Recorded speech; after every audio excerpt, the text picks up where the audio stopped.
Sugar है और आपका कोई भी ऐसी बीमारी है जिसे आप जांच करवाना चाहें तो यहाँ पे यहाँ सरकारी तरफ से आपके पास सुविधा उपलब्ध है।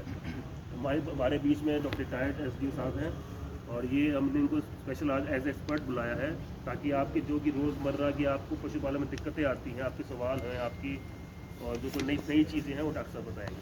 और हमारे साथ डॉक्टर कुलदीप है, ये सदौरा में BS है, और ये भी आप एज एक्सपर्ट यहाँ पे मौजूद है जो आपको पशुपालन की बारे में बताएंगे।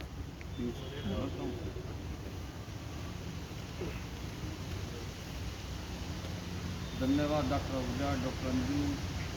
किस विषय को लेकर पशुपालन विभाग ने आज मीटिंग रखी है?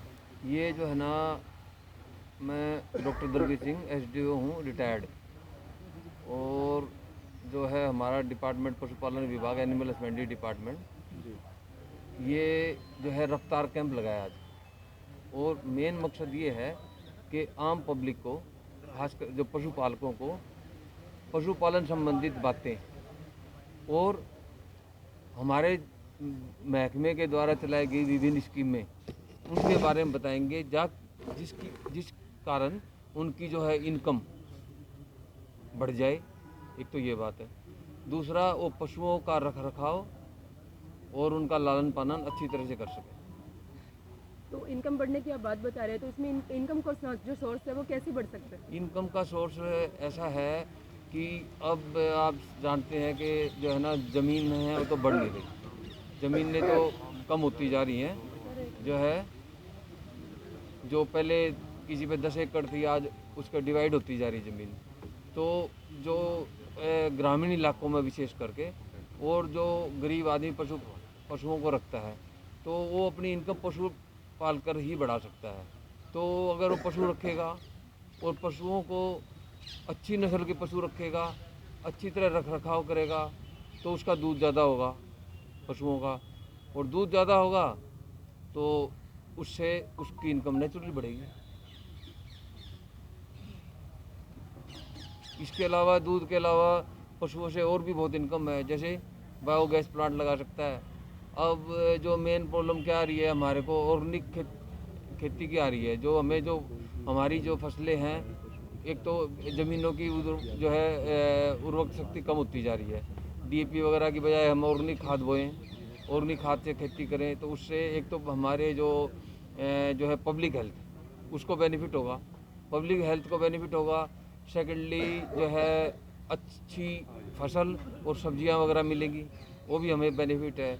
सेकेंडली जो है, थर्डली मतलब हम ये है कि जो दूध हो गया, ऑर्गेनिक खेती होगी, जो है बायोगैस प्लांट लगा के गैस का कर सकता है। उसके बाद जो है ब्रीडिंग करके, जैसे आगे गाय हो के नीचे गाय बछड़ी होगी, उनको बेच के इस तरीके से अपनी जो है ना जो है आय को पशुपालक अगर बड़ी अच्छी तरह से बढ़ा सकते हैं। और सर, क्या कहेंगे, पशु पक्षी कई बार चोटिल दिखे जाते हैं सड़कों पर घूमते आवारा, जिनके जख्म होता है, और उसको आप तक पहुंचाने के लिए कौन से नंबर हैं, क्या आप तक मतलब कौन सी प्रक्रिया है जो आप लोग करते हैं? इसके जो है, मान लो हमारी जगह जगह पशुपालन विभाग की संस्थाएं खुली हुई हैं, हर जगह लगभग, है ना। तो और हॉस्पिटलों के पे भी नंबर हैं, फ़ोन नंबर हैं, निगम वालों के पास गाड़ियां हैं, तो आप उनसे भी संपर्क कर सकते हैं। तो अब ऐसा है कि जो चोटिल पशु हैं या पक्षी हैं, उनका इलाज जो है ना, मतलब ठीक हो रहा है, अच्छी तरह हो रहा है, अगर उनको वेल इन टाइम जो है ना इंफॉर्मेशन कर दे दी जाती है। थोड़ा इसके अंदर मैं ये भी कहना चाहूँगा कि जो है ना, मीन्स कि थोड़ा पब्लिक पार्टनरशिप है ना, पब्लिक है वो थोड़ा इसमें हेल्प कर दे, क्योंकि ये एक एथिकल वर्क भी है। अब एक कोई पशु पक्षी बीमार पड़ा है तो एक एथिकल वर्क है। अब हम ये सोचें कि भी जो है ना, मान लो हम इस चीज़ से बचें, तो उसकी बजाय हम पार्ट ऑफ इट, है ना, वो उससे एक तो हमें धर्म मिलेगा, है ना, रिलीजियस पॉइंट ऑफ व्यू से फ़ायदा होगा, पशु का या पक्षी का इलाज होगा तो उसको भी फ़ायदा होगा। तो हमारे महकमे के साथ साथ, निगम के साथ साथ मेरा मानना ये है, और कई कुछ लोग NGOs हैं, है ना, तो आम पब्लिक भी इसमें थोड़ा और कोऑपरेट करे और अवेयर हो जाए, तो उससे नेचुरली और हमारा मतलब, क्योंकि इम्प्रूवमेंट की कोई लिमिट नहीं है। इम्प्रूवमेंट तो आप कंटिन्यूस प्रोसेस है, इम्प्रूवमेंट आप करते रहते रहो, है ना। पब्लिक मिल गए, आप लोग, आपका मीडिया है, अब media can be of great help in this matter, है ना। तो मदद कर सकते हैं मीडिया वाले भी। तो मैडम क्या कहेंगे, किस तरीके से आप अपना पूर्ण कार्य जो है पूर्ण करती हैं, बताएंगे थोड़ा सा? मैं डॉक्टर अंजू हूँ और मैं यहाँ district diagnostic lab for animals में पोस्टेड हूँ। जी। यहाँ पे क्या है, जो पशुओं के जितने भी नमूने होते हैं, जैसे कि सैंपल्स इन्हें कहा जाता है, उनकी जांच की जाती है, जिसमें खून हो गया, गोबर हो गया, पेशाब हो गया, दूध हो गया, ये हम इनकी नियमित जांच करते हैं जाए तो वो ज़्यादा बेटर रहता है। जैसे ह्यूमंस में है, ह्यूमंस में क्या होता है, आजकल आप देखिए किसी भी डॉक्टर पे जाएंगे आप पहले उनको टेस्टिंग लिखते हैं वो, तो उसी तरह से पशुओं के लिए भी एक सुविधा है हमारे डिस्ट्रिक्ट में कि कोई दिक्कत होती है तो पहले यहाँ पे टेस्ट करवाएं, उसके बाद उसका इलाज करवाएं, तो उससे उसको जानवर को ज़्यादा फ़ायदा मिलता है। तो ये जो है टेस्ट हम करते रहते हैं। साथ के साथ गवर्नमेंट के अलग अलग प्लान्स हैं टेस्टिंग के, सर्विलेंस के, वो पूरा साल चलते हैं। जैसे कि उसमें एक ब्रुसला है, ब्रुसला क्योंकि जेनेटिक भी है, पशुओं से जो है वो इंसानों में चला जाता है, तो उसकी एक टेस्टिंग चलती रहती है थ्रू आउट द ईयर। उसके साथ जैसे ग्लैंडस बताया डॉक्टर साहब ने, ग्लैंडस की बीमारी है घोड़ों में, ये भी एक जेनेटिक डिसीज़ है। ये भी जो है आदमियों से पशुओं से आदमियों में जाती है, तो इसके लिए भी एक टेस्टिंग चलती रहती है। और इसमें जो पॉजिटिव जैसे घोड़ा मिलता है तो उसको फिर हम यूथनाइज करवा देते हैं, क्योंकि कोई ट्रीटमेंट नहीं है। तो ये कुछ और तरह के जैसे कि टीबी जेडी हैं, इनकी टेस्टिंग भी चल रही है आजकल। और आजकल ऐसी फार्मर्स जो हैं उनके लिए भी सैम्पलिंग्स करवाई जा रही है बाय द गवर्नमेंट।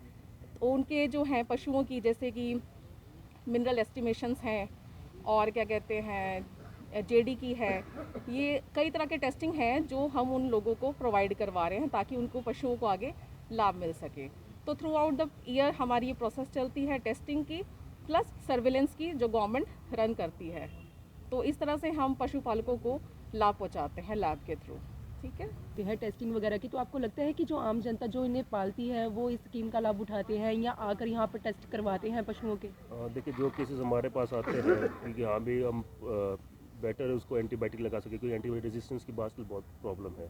आपने सुना भी होगा कि हम ही फील्ड से सैंपल्स हम ही भेजते हैं, चाहे मिल्क हो गया, चाहे जैसे कोई डॉग है या लार्ज एनिमल है, गाय भैंस हो गया, तो उनकी ब्लड रिपोर्ट्स चाहिए होती हैं, तो हम डॉक्टर साहब से ज़्यादा भेज के सैंपल भेज के फार्मर को भेज के तो हम डॉक्टर साहब से उसका रिपोर्ट्स लेते हैं और उसके अकॉर्डिंग फिर हम अपना ट्रीटमेंट करते हैं।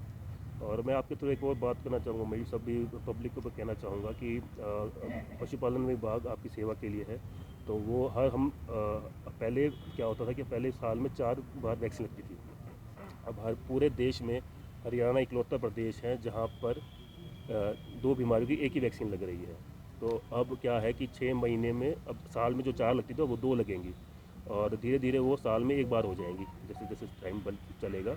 और जैसे कोरोना का प्रूवन वैक्सीन अभी जैसे काइंड ऑफ ट्रायल वैक्सीन है, इमरजेंसी यूज़ दे रखी है, लेकिन जो ये हमारी जो वैक्सीन आए जैसे मेजॉरिटी 2 डिजीज़ हैं, FMD जिसको मुँह खुर बोलते हैं और एक गलघोटू जिसको हेमोरेजिक सेप्टिसीमिया बोलते हैं।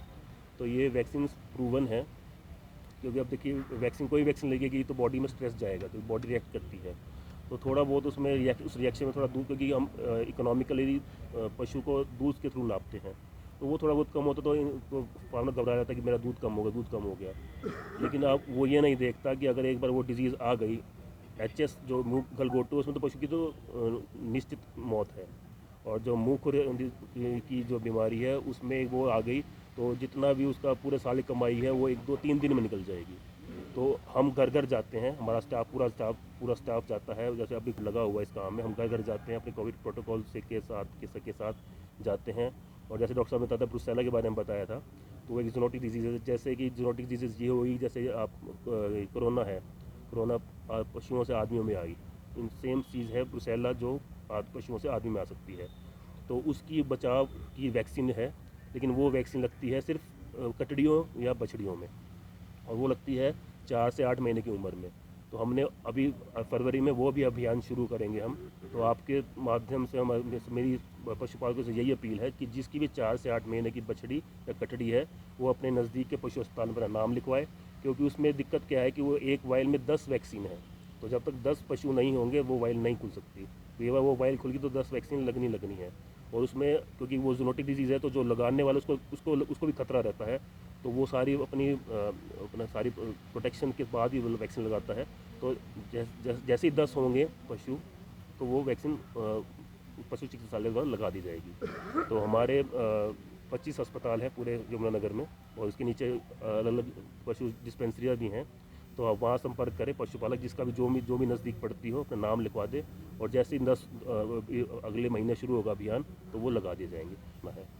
तो और जैसे डॉक्टर साहब ने बताया कि पब्लिक की भी इसमें रिक्वायरमेंट है। तो पब्लिक रिक्वायरमेंट अगर जैसे आपको मैं एग्जांपल दूं ऊटी का और जयपुर का, वहाँ पे पब्लिक पार्टिसिपेशन है, एडमिनिस्ट्रेटिव पार्टिसिपेशन है।